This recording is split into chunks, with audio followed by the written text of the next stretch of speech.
Selles videos näitan, kuivõrd lihtne on kontaktitelefoni äpiga helistada erinevatele vastutavatele isikutele. Leides sobiva ettevõtte, otsin siit kontakti näiteks, on võimalik tutvuda selle ettevõtte taustaga. Siin on näha ettevõtte logo, siin on näha tema tegevusala kirjeldus, aadress, netilehe aadress, palju tal on kokku töötajaid, palju on ettevõtte käive, tegevusala, kas tal on maksuvõlgasid või need puuduvad, palju on sõidukipargi suurus, tegeleb ekspordi-impordiga ja mis on ettevõtte vanus. Kui ma siit taga allapoole lähen, siin on näha ettevõtte erinevad vastutavad isikud, mida Fontakt on aegade jooksul kogunud ja mida pidevalt uuendame.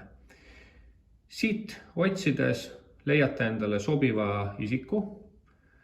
Kui vastutusalad siia kõik ühele kaardile ära ei mahu, on võimalik vaadata kõiki vastutusalasid ja lisaks on toodud välja selle isiku ametinimetus.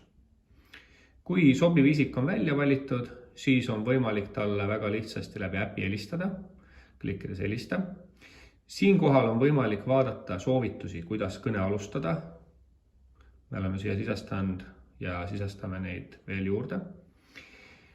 Kui klikkida peale kõne, siis juhtub selline asi, et ta avab valimise teie telefonis ja kui ma nüüd siia peale vajutan, siis tegelikult mitte helistada sellele numbrile, vaid kõne ühendatakse selle õige saajaga, kes seal taga on ja üldiselt on meil mobiilinumbrid. Ma siin katkestasin kõne ära. Kui mul kõne ära lõpeb, ma saan seda kõne kas uuesti proovida või kui ma ei saanud inimest kätte, ma saan kohe panna peale, et ma soovin ka kohtumise lisada või lisan endale tagasi helistamise ja panen siia enda jaoks kommentaari.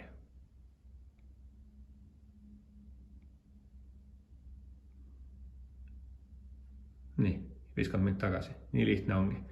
Ja enda esilehelt, kui ma lähen esilehele, mul on näha siin enda uued tagasihelistamised või saan vaadata ka siit enda kõiki kõnesid.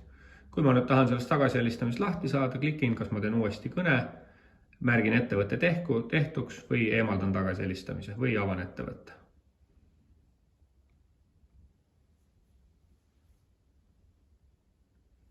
Tahad ka olla müügi superkangelane, siis lae alla endale kontaktitelefoni äpp.